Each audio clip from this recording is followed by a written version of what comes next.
அனைவருக்கும் ஆண்மநேய அன்பு வணக்கம். நண்பர்களே, இன்றைய சிந்தனையாக கால தத்துவம் என்றால் என்ன, அது எப்போது தோன்றியது என்பதை பற்றி பார்ப்போம். கடவுள் அதாவது பரம்பொருள் அல்லது பேராற்றல் பற்றியும் சிறிதே பார்ப்போம். ஆன்மா அதாவது சிற்றறிவு பற்றியும் சுருக்கமாக பார்ப்போம். அன்பர்களே, இப்பிரபஞ்சம் தோன்றுவதற்கு முன் தனியாக இந்த உலகம் இருந்தது, பூஜ்யமாக இருந்தது.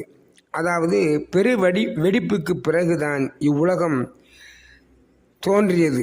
பெருவெடிப்புக்கு பிறகுதான் காலம் என்னும் ஒரு தத்துவமும் தோன்றியது என்று விஞ்ஞானம் கூறுகிறது. நமது அடுத்த வினா என்னவெனில், பதி பசு பாசம் அனாதி என்கிறார்கள். அனாதி என்றால் என்ன? தொடக்கம் என்ற ஒன்று இல்லாததுதான் அனாதி. எனவே தொடக்கம் முதலே கடவுளும் இருந்தது, ஆன்மாவும் இருந்தது. ஆகவே மணிவாசக பெருமான் என்று நீ அன்று நான் என்பதால் கடவுளோடு ஆன்மாவும் இருந்தது என்பது நன்கு புலனாகிறது. ஆதியிலே கடவுளும் ஆன்மாவும் சேர்ந்தே இருந்ததா அல்லது பிரிந்து இருந்ததா?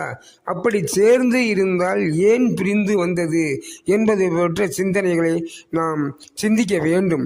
இதற்கு சான்றாக கடவுள் நம்மோடு சேர்ந்தும் இல்லை, பிரிந்தும் இல்லை. இதுதான் சரியான விடை.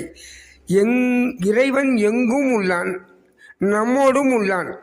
சரி அன்பர்களே, ஆன்மா தனியாக இருந்ததற்கு காரணம் அது சிற்றறிவாக உள்ளது. சிற்றறிவிற்கு காரணம் அதனிடம் ஆணவம் கண்மம் மாயை உள்ளது. கடவுள் பரம்பொருள் பேரறிவு உடையது, காலம் கடந்து நிற்பது. தொடக்கத்தில் பேரறிவு மட்டுமே இருந்தது, அதுவே கடவுளாகவும் இருந்தது. அப்போது கணக்கற்ற சிற்றறிவுகளும் இருந்தது என்று கூறுகிறார்கள்.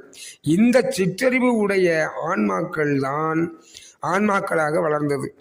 எனவே இறைவன் ஆன்மாக்களின் ஆணவத்தை நீக்கி தன்னோடு சேர்த்து கொள்ளவே ஆன்மாவிற்கு பிறப்பை தருகிறான்.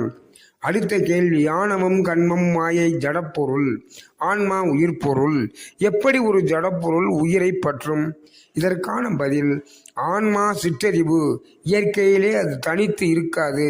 எனவே ஆணவத்தை பற்றி கொண்டது.